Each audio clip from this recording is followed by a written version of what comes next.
Selamat pagi Bapak Ibu Saudara-saudari yang dikasihi oleh Tuhan Yesus Kristus. Berjumpa kembali di dalam doa pagi GKI Samanhudi 7 September 2024. Sebelum bersama-sama kita mendengarkan firman Tuhan, mari kita satukan hati di dalam doa. Mari kita berdoa. Tuhan yang mengasihi kami, terima kasih karena Engkau memberikan hari yang baru dalam hidup kami. Terima kasih untuk setiap kasih dan penjagaan Tuhan yang tidak pernah berhenti dalam hidup kami. Dan sekarang ya Tuhan, sebelum kami bersama-sama akan melakukan serangkaian aktivitas kami pada hari ini, biarlah kami terlebih dahulu duduk diam di bawah kaki salib-Mu, mendengarkan sabda kebenaran firman Tuhan. Mari berkata-kata atas kami ya Tuhan, karena kami anak-anak-Mu di tempat ini bersedia untuk mendengarkannya. Di dalam Kristus kami berdoa dan bersyukur. Amin. Firman Tuhan pada pagi hari ini diambil dari Mazmur pasal 125. Demikian firman Tuhan. Nyanyian ziarah orang-orang yang percaya kepada Tuhan adalah seperti gunung Sion yang tidak goyang, yang tetap untuk selama-lamanya. Yerusalem, gunung-gunung sekelilingnya. Demikianlah Tuhan sekeliling umatnya dari sekarang sampai selama-lamanya. Tongkat kerajaan orang fasik tidak akan tinggal tetap di atas tanah yang diundikan kepada orang-orang benar. Supaya orang-orang benar tidak mengulurkan tangannya kepada kejahatan. Kebaikan, ya Tuhan, kepada orang-orang baik dan kepada orang-orang yang tulus hati. Tetapi orang-orang yang menyimpang ke jalan yang berbelit-belit, kiranya Tuhan mengenyahkan mereka bersama-sama orang-orang yang melakukan kejahatan. Damai sejahtera atas Israel.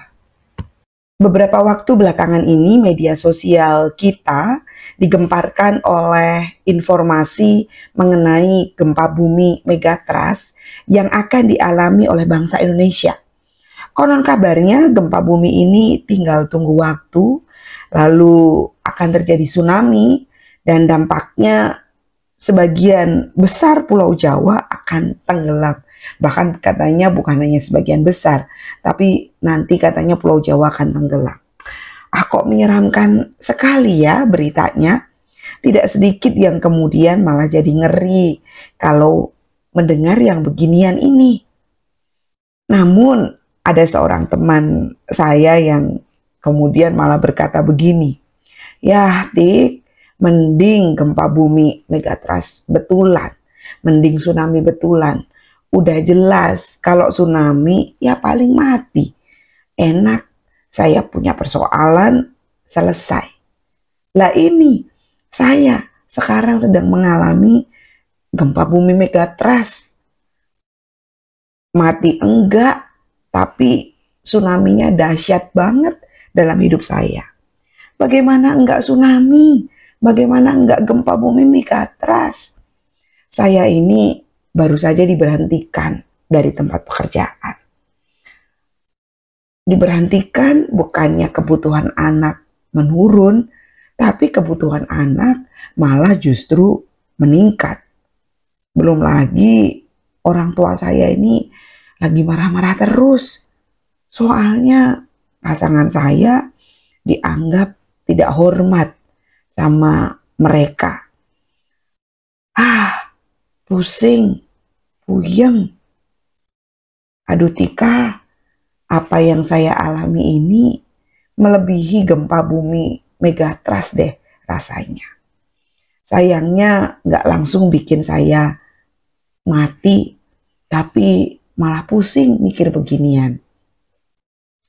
Bapak Ibu, saudara-saudari yang terkasih di dalam Tuhan Yesus Kristus, rupanya gempa bumi megatrust yang dimaksud teman saya ini adalah persoalan dan pergumulan kehidupan yang seolah-olah membuatnya mengalami tsunami.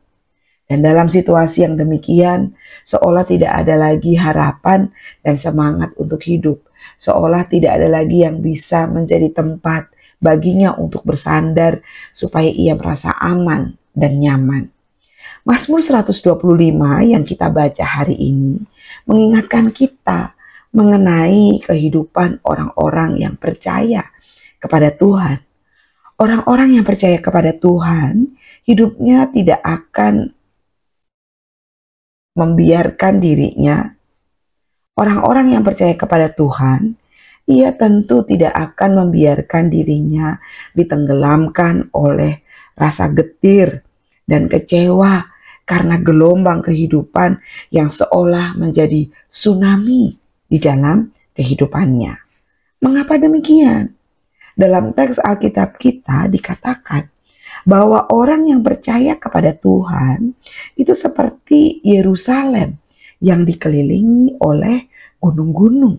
Fakta yang menarik adalah Yerusalem itu tidak berdiri di atas salah satu perbukitan, tetapi ia berdiri dikelilingi oleh perbukitan.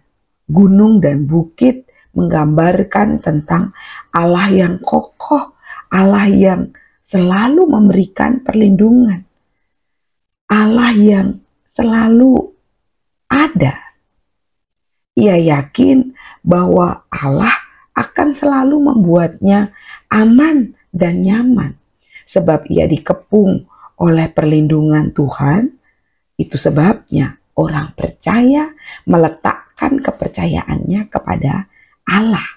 Dan ia juga percaya dalam kerasnya pergumulan kehidupan, Tuhan tidak akan membiarkan dia menjadi hancur lebur oleh keadaan sekelilingnya. Ia tetap akan tinggal aman, tentram dalam lindungan Tuhan. Bapak, Ibu, saudara-saudari yang dikasihi oleh Tuhan Yesus Kristus, adakah gempa bumi megatrust yang saat ini sedang kita alami? Entah itu gempa bumi karena peliknya keadaan ekonomi yang sedang kita alami, entah karena sakit penyakit yang tidak sembuh-sembuh, padahal kita rasanya udah jejeritan sama Tuhan. Tapi kok Tuhan seolah tidak mendengar, seolah-olah Tuhan tidak menolong. Entah gempa bumi karena relasi dengan pasangan kita yang buruk, akibatnya hubungan dengan anak-anak juga jadi ikut runyam. Ibu bapak, saudara-saudari yang terkasih, mungkin masih banyak lagi masalah-masalah yang membuat kita berada dalam situasi tsunami, sehingga hidup kita seolah menjadi rumit dan runyam. Firman Tuhan hari ini mengingatkan, jangan gentar. Kita tetap aman dalam perlindungan Tuhan. Tuhan mengepung kita dengan kasih dan perlindungannya. Oleh sebab itu, mari alahkan pandangan mata kita pada hal-hal yang membuat kita tersenyum.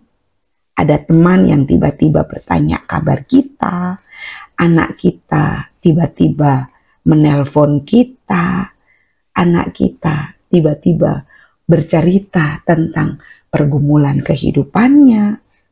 Kita bisa melakukan aktivitas seperti biasa meski pergumulan besar sedang merangkul kita. Bukankah itu tanda kepungan kasih Tuhan dalam hidup kita? Mari fokuskan mata kita pada kasih dan perlindungan Tuhan yang terus mengepung dan mengelilingi kita. Amin. Mari kita berdoa. Ya Tuhan, kami sadar bahwa ada begitu banyak hal yang bisa membuat kami kecut hati, hilang sukacita, hilang kepercayaan kepada Tuhan. Tetapi ada banyak hal juga yang membuat kami memiliki alasan untuk tetap tersenyum, karena ternyata Tuhan terus menolong kami dengan cara-cara yang tidak pernah kami duga melalui orang-orang di sekitar kami. Oleh sebab itu, teruslah mengepung kami dengan kasih, kesetiaan, dan penjagaan Tuhan. Dan biarlah kami juga hidup di dalam kasih dan kesetiaan kepadamu. Di dalam Kristus kami berdoa dan bersyukur. Amin. Bagi Bapak Ibu yang memiliki pergumulan khusus dan ingin didoakan, bisa menghubungi rekan-rekan pendeta di nomor berikut.